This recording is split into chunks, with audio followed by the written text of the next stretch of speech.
이제 오늘 우리에게 주신 하나님 말씀 함께 나누겠습니다. 오늘은 이사야 34장 1절부터 17절까지 말씀 함께 보겠습니다. 열국이여, 너희는 나와 들을지어다. 민족들이여, 귀를 기울일지어다. 땅과 땅에 충만한 것, 세계와 세계에서 나는 모든 것이여 들을지어다. 대저 여호와께서 열방을 향하여 진노하시며 그들의 만군을 향하여 분내사 그들을 진멸하시며 사륙당하게 하셨은즉 그 사륙당한 자는 내던진 바 되며 그 사체의 악취가 솟아오르고 그 피의 산들이 녹을 것이며 하늘의 만상이 사라지고 하늘들이 두루마리같이 말리되 그 만상의 쇠자남이 포도나무의 피 마름 같고 무화과 나무의 피 마름 같으리라. 여호와의 칼이 하늘에서 족하게 마셨은즉 보라, 이것이 에돔 위에 내리며 진멸하시기로 한 백성 위에 내려 그를 심판할 것이라. 여호와의 칼이 피, 곧 어린 양과 염소의 피에 만족하고 기름, 곧 순양의 콩팥 기름으로 윤택하니 이는 여호와를 위한 희생이 보스라에 있고 큰 사륙이 에돔 땅에 있습니다. 들소와 송아지와 수소가 함께 도살장에 내려가니 그들의 땅이 피에 취하며 흙이 기름으로 윤택하리라. 이것은 여호와께서 보복하시는 날이요 시온의 송사를 위하여 신원하시는 해라. 에돔의 시내들은 변하여 역청이 되고 그 티끌은 유황이 되고 그 땅은 불붙는 역청이 되며 낮에나 밤에나 꺼지지 아니하고 그 연기가 끊임없이 떠오를 것이며 세세에 황무하여 그리로 지날 자가 영영이 없겠고 방아새와 고슴도치가 그 땅을 차지하며 부엉이와 까마귀가 거기에 살 것이라. 여호와께서 그 위에 혼란의 줄과 공허의 줄을 들이우실 것인즉 그들이 국가를 이으려 하여 귀인들을 부르되 아무도 없겠고 그 모든 방백도 없게 될 것이요 그 궁궐에는 가시나무가 나며 그 견고한 성에는 엉겅퀴와 새품이 자라서 승냥이의 굴과 타조의 처소가 될 것이니 들짐승이 이리와 만나며 순념소가 그 동류를 부르며 올빼미가 거기에 살면서 쉬는 처소로 삼으며 부엉이가 거기에 깃들이고 알을 낳아 까서 그 그늘에 모으며 솔개들도 각각 제 짝과 함께 거기에 모이리라. 너희는 여호와의 책에서 찾아 읽어보라. 이것들 가운데서 빠진 것이 하나도 없고 제 짝이 없는 것이 없으리니 이는 여호와의 입이 이를 명령하셨고 그의 영이 이것들을 모으셨습니다. 여호와께서 그것들을 위하여 제비를 뽑으시며 그의 손으로 줄을 띄어 그 땅을 그것들에게 나누어 주셨으니 그들이 영원히 차지하며 대대로 거기에 살리라.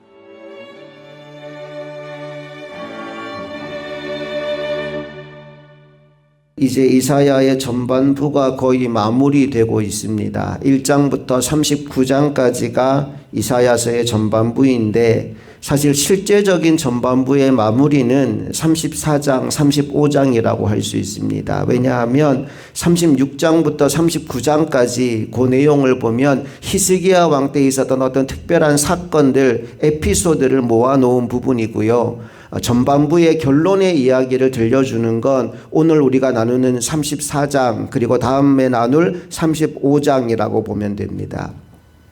특별히 이사야서 전반부의 핵심 주제는 뭐냐? 하나님의 심판과 구원입니다.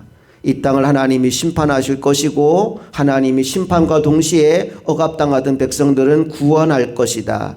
그날은 동시에 일어나는 거예요. 마치 동전의 양면처럼 우리나라 같은 경우도 원자폭탄이 일본에 떨어짐으로 말미암아 일본은 패망하였지만 우리는 구원의 날이었죠. 그러니까 어떤 나라에는 패망의 날이고 어떤 나라에는 구원의 날인데 하나님이 말씀하시는 심판의 날이 그날이다라는 거예요. 그래서 오늘 나누는 이사야 34장은 이 땅 가운데 임할 하나님의 심판의 메시지를 마무리하는 내용이고, 다음에 나눌 35장은 그로 말미암아 주어지는 하나님의 백성의 구원의 날에 대한 선포가 35장에 나온다라고 보시면 되겠습니다. 이제 열방을 향한 심판의 메시지를 함께 살펴볼 텐데, 특별히 4절 말씀을 보면 하늘의 만상, 즉 1월 성신이 사라지고 하늘들이 두루마리 같이 말릴 것이다 라는 말씀이 나옵니다. 4절 말씀 다 같이 읽어볼게요. 시작. 하늘의 만상이 사라지고 하늘들이 두루마리 같이 말리되 그 만상의 쇠자남이 포도나무 잎이 마름 같고 무화과 잎이 마름 같으리라. 하늘의 만상이라는 말은 해와 달과 별, 1월 성신들을 말합니다.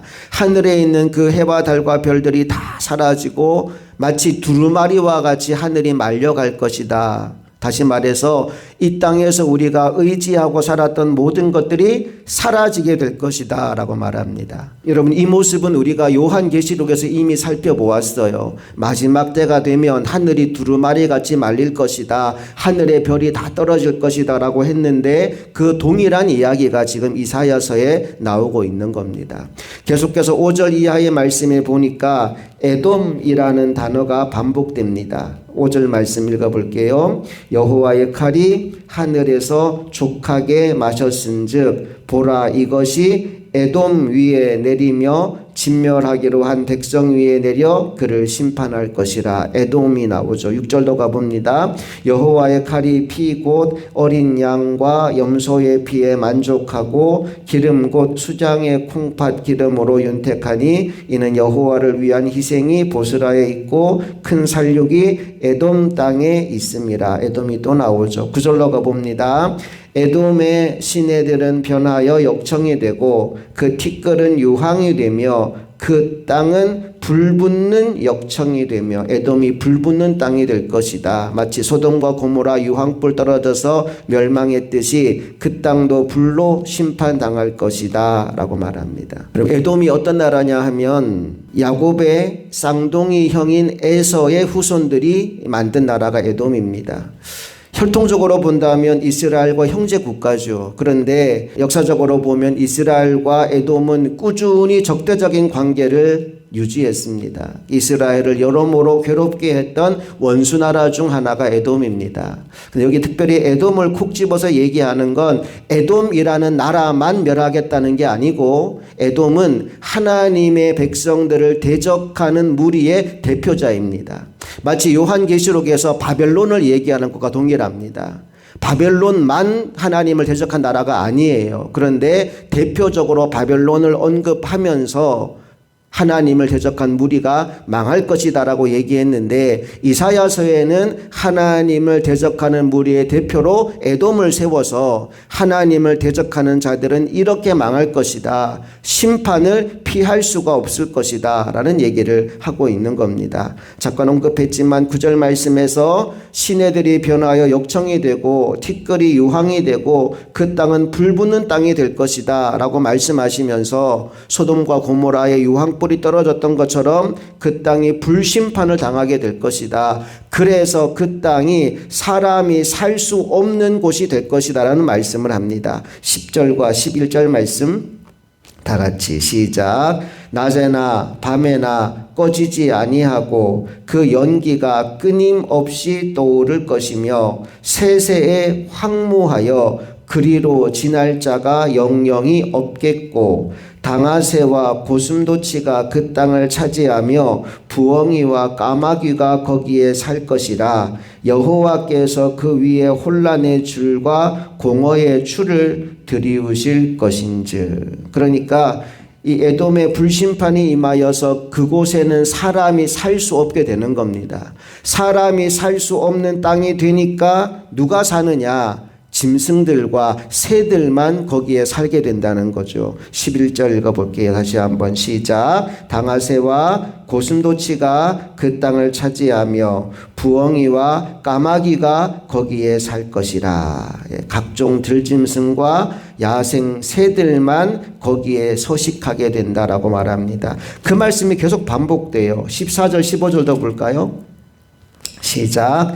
들짐승이 이리와 만나며 수점소가 그 동류를 부르며 올빼미가 거기에 살면서 쉬는 처소로 삼으며 부엉이가 거기에 깃들이고 알을 낳아 까서 그 그늘에 모으며 솔개들도 각각 제 짝과 함께 거기에 모이리라. 한마디로 이런 얘기하는 거예요. 그 땅이 하나님의 심판을 당하여 사람들은 도무지 찾아볼 수가 없고 각종 들짐승과 야생의 새들만 거기에 서식하게 될 것이다. 폐허가 될 것이고 불모지가 될 것이다 라는 얘기를 계속합니다.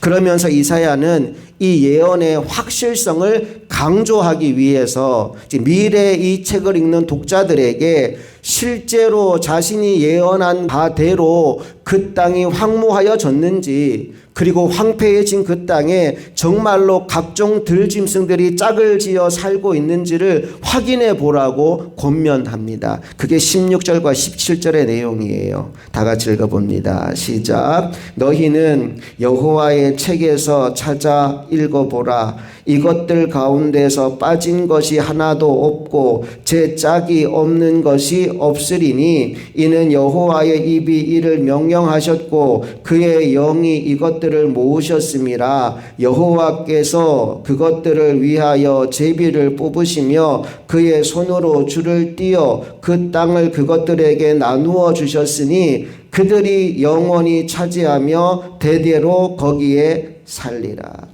문맥상 보면 여기에서 이것들 또는 그것들이라고 칭하는 건 각종 들짐승과 새들을 말하는 거예요.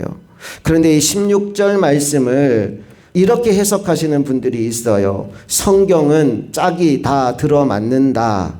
구약의 예언이 신약에 다 성취되었다. 그래서 성경은 1.1획도 틀린 것이 없다 라고 해석하는 분들이 간혹 있습니다. 은혜로운 해석인 것 같긴 하지만 문맥상 전혀 안 맞는 이야기입니다. 문맥을 다시 보시면 앞에 이렇게 시작해요. 에돔이 유황불 심판을 당할 것이고 그 땅에 사람이 아무도 살지 못할 것이다.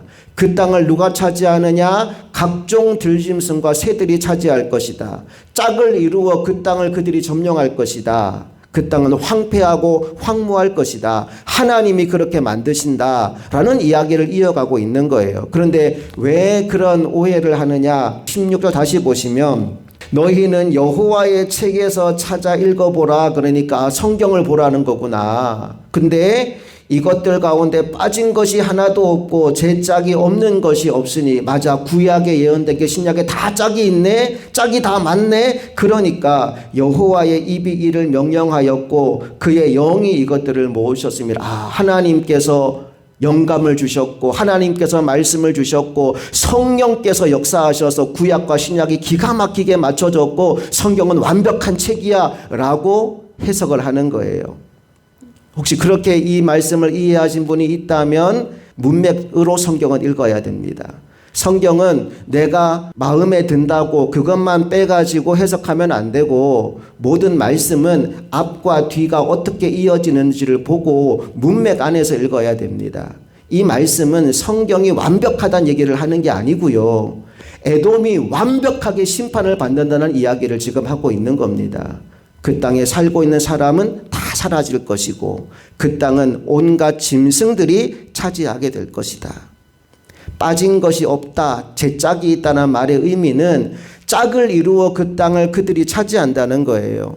그래서 17절이 이해가 되는 겁니다. 여호와께서 그것들을 위하여, 그 짐승들을 위하여 제비를 뽑으셨고 하나님께서 그의 손으로 줄을 띄어서 그 땅을 그들에게 나누어 주셨으니 그들이, 그 짐승과 새들이 영원히 그 땅을 차지하며 대대로 거기에 살 것이다로 끝납니다. 하나님의 심판은 완벽하다. 하나님의 심판은 완전하다라는 이야기를 들려주는 거죠.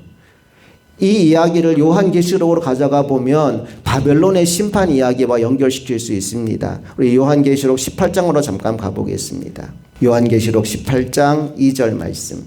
다 같이 시작. 힘찬 음성으로 외쳐 이르되 무너졌도다 무너졌도다 큰 성 바벨론이여, 귀신의 처소와 각종 더러운 영이 모이는 곳과 각종 더럽고 가증한 새들이 모이는 곳이 되었도다. 큰 성 바벨론이 무너졌다라는 선포를 합니다. 어떻게 무너질까요? 21절로 가봅니다.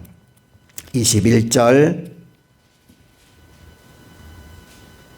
시작. 이에 한 힘센 천사가 큰 맷돌 같은 돌을 들어 바다에 던져 이르되 큰 성 바벨론이 이같이 비참하게 던져져 결코 다시 보이지 아니하리로다. 마치 큰 맷돌을 바다에 던져서 그 맷돌이 가라앉아 다시 보이지 않는 것처럼 하나님의 심판은 완벽하게 완전하게 이루어질 것이다. 다시 소생함이 없을 것이다 라는 이야기를 들려주고 있습니다. 오늘 이사야 34장에 나오는 에돔의 멸망, 그리고 요한계시록 18장에 나오는 바벨론의 멸망은 같은 맥락의 이야기입니다. 하나님의 심판은 얼마나 강력한지 어느 누구도 피할 수 없다.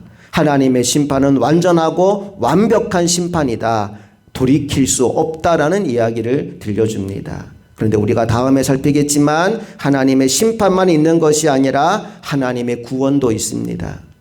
주님의 날, 어떤 이들은 심판 앞에 두려워 떨겠지만 주님의 날, 어떤 이들은 내가 그동안 너무나 만나고 싶었던 내 아버지 하나님을 영광 가운데 만나 그분을 찬양하는 자리에 서게 될 것입니다. 저와 여러분이 그날을 어떻게 맞이하느냐는 오늘을 어떻게 살아가느냐와 아주 깊은 연관이 있습니다. 오늘을 믿음으로 사는 사람, 세상에 타협하지 않고 하나님의 말씀 붙잡고 묵묵히 하나님의 길을 기뻐하며 가는 사람은 그날을 영광의 날로 맞이하겠지만, 오늘 세상과 타협하며 세상을 즐기며 살아가는 사람들은 그날을 심판과 통곡의 날로 맞이하게 될 것입니다. 오늘 저와 여러분은 그날 하나님 아버지를 영광 가운데 만날 수 있도록 우리에게 주어진 하루하루를 믿음으로 인내하며 살아가는 하나님의 백성들이 다 되실 수 있기를 주님 이름으로 축복합니다. 함께 기도하시겠습니다.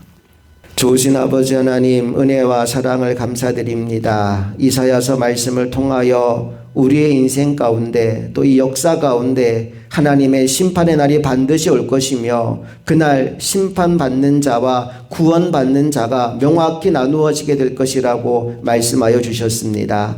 오늘 우리에게 주어진 하루하루를 믿음으로 살아가기를 원합니다. 인내하며 살아가기를 원합니다. 하나님의 말씀을 붙잡고 하나님이 기뻐하는 일을 행하며 하나님의 뜻 가운데 살아가기를 원합니다. 이 하루도 우리에게 선물로 주셨으니 어디에 가서 무엇을 하든 하나님께 영광 돌리는 사람으로 살아가게 하여 주시옵소서. 우리 주 예수 그리스도의 이름으로 간절히 기도합니다. 아멘.